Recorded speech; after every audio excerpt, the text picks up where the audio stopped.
ओम नमो नारायण। आप श्रवण करेंगे वैशाख मास महात्म का अध्याय 21।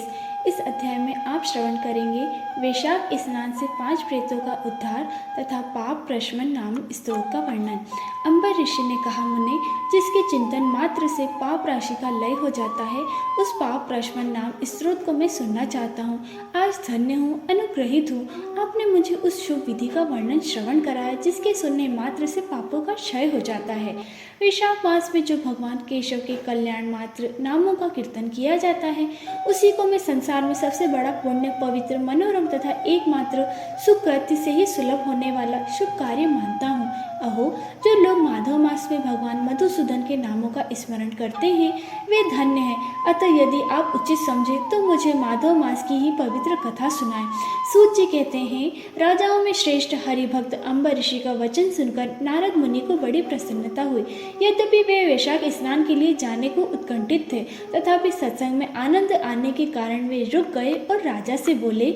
नारद जी ने कहा, महिपाल, मुझे ऐसा जान पड़ता है कि यदि दो व्यक्तियों में परस्पर भगवत कथा संबंधी सरस वार्तालाप छिड़ जाए तो वह अत्यंत विशुद्ध अंतकरण को शुद्ध करने वाला होता है। आज तुम्हारे साथ जो माधव मास के महत्व की चर्चा चल रही है, यह वैशाख स्नान की अपेक्षा अधिक पुण्य प्रदान करने वाली है, क्योंकि माधव मास के देवता भगवान श्री विष्णु है। अतः उनका कीर्तन भगवान का ही कीर्तन है, जिसका जीवन धर्म के लिए और धर्म भगवान की प्रसन्नता के लिए है, तथा जो दिन रात पुण्योमय पापोर्जन में पुण्योपार्जन में ही लगा रहता है, उसी को इस पृथ्वी पर मैं वैष्णव मानता हूँ। राजन, अब मैं इस वैशाख स्नान से होने वाले पुण्य फल को संक्षेप में वर्णन करता हूँ। विस्तार के साथ सारा वर्णन तो मेरे पिता ब्रह्मा जी भी नहीं कर सकते। वैशाख में डुबकी लगाने से समस्त पाप छूट जाते हैं। पूर्व काल की बात है, कोई मुनीश्वर तीर्थ यात्रा के प्रसंग से सर्वत्र घूम रहे थे। उनका नाम था मुनि शर्मा। वे बड़े धर्मात्मा, सत्यवादी, पवित्र तथा शम, दम एवं शांति धर्म से युक्त थे। वे प्रतिदिन पितरों का तर्पण और श्राद्ध करते थे। उन्हें वेदों और स्मृतियों के विधानों का सम्यक ज्ञान था। वे मधुर वाणी बोलते और भगवान का पूजन करते थे। वैष्णवों के संसर्ग से ही उनका समय व्यतीत होता था। वे तीनों कालों की ज्ञाता, मुनि, दयालु, अत्यंत तेजस्वी, तत्वज्ञानी और ब्राह्मण भक्त थे। वैशाख का महीना था। मुनि शर्मा स्नान के लिए नर्मदा के किनारे जा रहे थे। उन्होंने अपने सामने 5 पुरुषों को देखा जो भारी दुर्गति में फंसे हुए थे। वे अभी अभी एक दूसरे से मिले थे। उनका शरीर का रंग काला था। वे एक बरगद की छाया में बैठे थे और पापों के कारण उद्विग्न होकर चारों ओर दृष्टिपात कर रहे थे। उन्हें देखकर द्विजर मुनि शर्मा बड़े विस्मय में पड़े और सोचने लगे, इस भयानक वन में ये मनुष्य कहाँ से आए। इनकी चेष्टा बड़ी दयनीय है, किंतु इनका आकार बड़ा भयंकर दिखाई देता है। ये पाप भागी चोर तो नहीं है।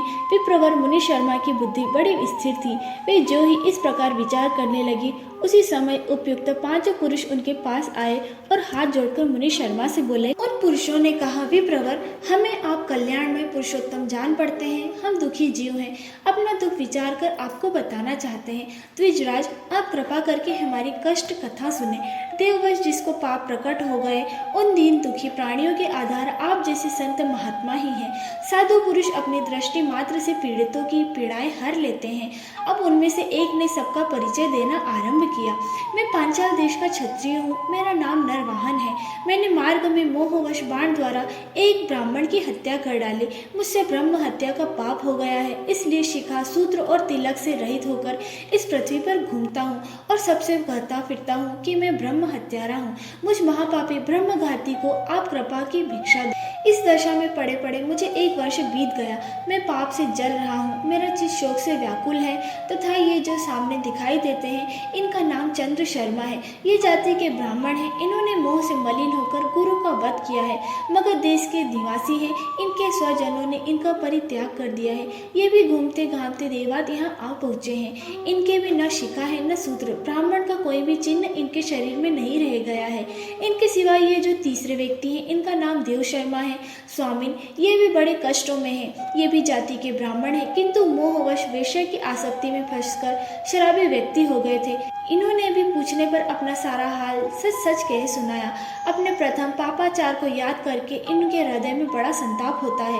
ये सदा मनस्ताप से पीड़ित रहते हैं। इनको इनकी स्त्री, बंधु बांधवों ने तथा गांव के सब लोगों ने वहां से निकाल दिया है।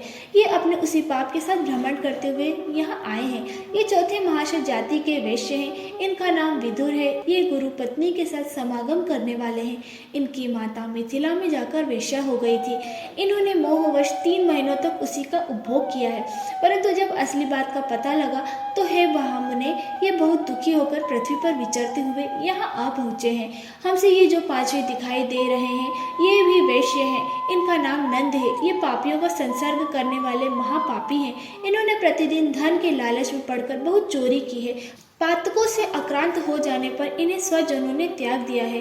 तब ये भी खिन्न होकर स्वयं देवात यहाँ आ पहुँचे हैं। इस प्रकार हम 5 महापापी एक स्थान पर जुट गए हैं। हम सब के सब दुखों से घिरे हुए हैं। अनेकों तीर्थों में घूम आए, मगर हमारा घोर पातक नहीं मिटता। आपको तेज से उद्दीप्त देखकर हम लोगों का मन प्रसन्न हो गया है। आप जैसे साधु पुरुष के पुण्यमय दर्शन से हमारे पातक के अंत होने की सूचना मिल रही है। स्वामिन, कोई ऐसा उपाय बताएं जिससे हम लोगों के पापों का नाश हो जाए। प्रभु, आप वेदार्थ के ज्ञाता और परम दयालु जान पड़ते हैं। आपसे हमें उद्धार की बड़ी आशा है। मुनि शर्मा ने कहा, तुम लोगों ने ज्ञानवश पाप किया, किंतु तुम्हारे लिए हृदय में अनुताप है। ये तुम सबके सब सत्य बोल रहे हो। इस कारण तुम्हारे ऊपर अनुग्रह करना मेरा कर्तव्य है। मैं अपनी भुजा ऊपर उठाकर कहता हूँ, मेरी सत्य बातें सुनो। पूर्व काल में जब मुनियों का समुदाय एकत्रित हुआ था, उस समय मैंने महर्षि अंगिरा के मुख से जो सुना था, वही वेद शास्त्रों में भी देखा है। उस सबके लिए विश्वास करने योग्य है। मेरी आराधना से संतुष्ट हुए स्वयं भगवान विष्णु ने भी पहले इसी ही बात बताई थी। वह इस प्रकार है, भोजन से बढ़कर दूसरा कोई तृप्ति का साधन नहीं है। पिता से बढ़कर कोई गुरु नहीं है। ब्राह्मणों से उत्तम कोई दूसरा पात्र नहीं है, तथा भगवान विष्णु से श्रेष्ठ कोई दूसरा देवता नहीं है। गंगा की समानता करने वाला कोई तीर्थ नहीं है।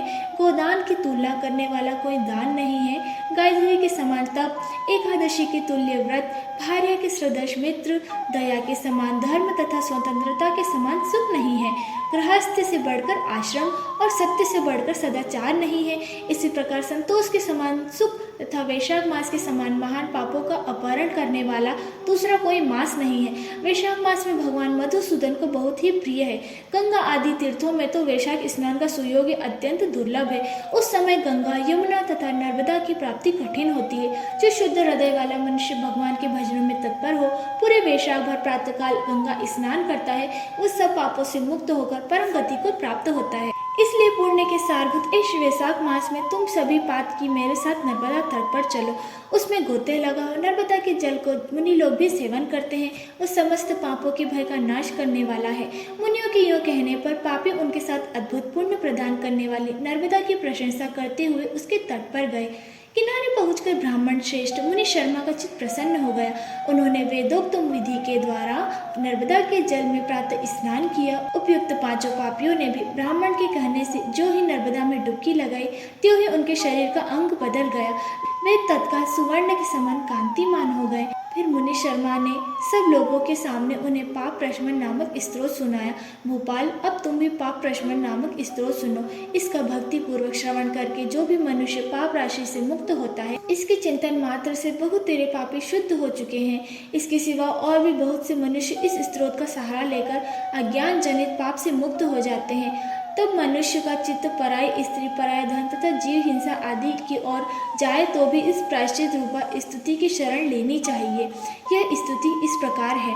संपूर्ण विश्व में व्यापक भगवान श्री विष्णु को सर्वदा नमस्कार है। विष्णु को बारंबार प्रणाम है। मैं अपने चित्त में विराजमान विष्णु को नमस्कार करता हूँ। अपने अहंकार में व्याप्त श्री हरि को मस्तक झुकाता हूँ। श्री विष्णु चित्त में विराजमान ईश्वर, मन और इंद्रियों के शासक, अव्यक्त, अनंत, अपराजित, सबके द्वारा स्तवन करने योग्य तथा आदि अंत से रहित है, ऐसे श्री हरि को मैं नित्य प्रणाम करता हूँ। जो विष्णु मेरे चित्त में विराजमान है, जो विष्णु मेरी बुद्धि में स्थित है, जो विष्णु मेरे अहंकार में व्याप्त है तथा जो विष्णु सदा मेरे स्वरूप में स्थित वे ही कर्ता होकर सब कुछ करते हैं। उन विष्णु भगवान का चिंतन करने पर चराचर प्राणियों को सारा पाप नष्ट हो जाता है। जो ध्यान करने और स्वप्न में दिख जाने पर भी पापियों के पाप हर लेते हैं तथा चरणों में पड़े हुए शरणागत भक्त जिन्हें अत्यंत प्रिय हैं, उन वामन रूपी धारी भगवान श्री विष्णु को नमस्कार करता हूँ, जो अजन्म अक्षर और अविनाशी तथा इस अवलंब शून्य संसार में हाथ का सहारा देने वाले हैं। स्त्रोतों द्वारा जिनकी स्तुति की जाती है, उन सनातन श्री विष्णु को मैं प्रणाम करता हूँ। हे ईश्वर, हे व्यापक परमात्मन, हे अधोध्वज, हे इंद्रियों का शासन करने वाले अंतर्यामी ऋषिकेश, आपको बारंबार नमस्कार है। हे नरसिंह, हे अनंत, हे गोविंद, हे भूत भावन, हे केशव, हे जनार्दन, मेरे दुर्वचन, दुष्कर्म और दुष्चिंतकों को शीघ्र नष्ट कीजिए। महाभाव, मेरी प्रार्थना सुनिए। अपने चित्त के वश में होकर मैंने जो कुछ बुरा चिंतन किया हो उसको शांत कर दीजिए। ब्राह्मणों का हित साधन करने वाले देवता गोविंद, परमार्थ में तत्पर रहने वाले जगन्नाथ, जगत को धारण करने वाले अच्युत, मेरे पापों का नाश कीजिए। मेरे पूर्वाह्न, सायं, मध्याह्न तथा रात्रि के समय शरीर, मन और वाणी के द्वारा जानकर या अनजाने में जो कुछ पाप किया हो वो सब ऋषिकेश, पुंडरीकाक्ष और माधव इन तीनों नामों के उच्चारण से नष्ट हो जाए। मैंने खाते पीते, खड़े होते, सोते, जागते तथा ठहरते समय मन, वाणी और शरीर से स्वार्थ या धन के लिए जो कुत्सित योनि और नरकों की प्राप्ति कराने वाला महान या थोड़ा पाप किया है, वह सब भगवान वासुदेव का नाम उच्चारण करने से नष्ट हो जाए। जिसे पर ब्रह्मा, परम धाम और परम पवित्र कहते हैं, वह तत्व भगवान विष्णु ही हैं। इन श्री विष्णु भगवान का कीर्तन करने से मेरे जो पाप हों वे नष्ट हो जाएं। जो गंध और स्पर्श रहित है, ज्ञानी पुरुष जिसे पाकर पुनः इस संसार में नहीं लौटते, वो श्री विष्णु का ही परम पद है। वह सब मुझे पूर्ण रूप से प्राप्त हो जाए। यह पाप प्रशमन नामक स्त्रोत है। जो मनुष्य इसे पढ़ता और सुनता है, वह शरीर, मन और वाणी द्वारा किए हुए पापों से मुक्त हो जाता है। इतना ही नहीं, वह पाप ग्रह आदि के भय से भी होकर विष्णु के परम पद को प्राप्त होता है। यह स्त्रोत सब पापों का नाशक तथा पाप राशि का प्रायश्चित है। इसलिए श्रेष्ठ मनुष्यों को पूर्ण प्रयत्न करके इस स्त्रोत का पाठ करना चाहिए। राजन, इस स्त्रोत के श्रवण मात्र से पूर्व जन्म तथा इस जन्म के किए हुए पाप भी तत्काल नष्ट हो जाते हैं। यह स्त्रोत पाप रूपी वृक्ष के लिए कुठार और पापमय ईंधन के लिए दावानल है। पाप राशि रूपी अंधकार समूह का नाश करने के लिए यह स्त्रोत सूर्य के समान है। मैंने संपूर्ण जगत पर अनुग्रह करने के लिए इसे तुम्हारे सामने प्रकाशित किया है। इसके पुण्यमय महात्मा का वर्णन करने में स्वयं श्री हरि भी समर्थ नहीं है। यहाँ पर वैशाख मास महात्मा का 21वां अध्याय समाप्त होता है। ओम नमो नारायण।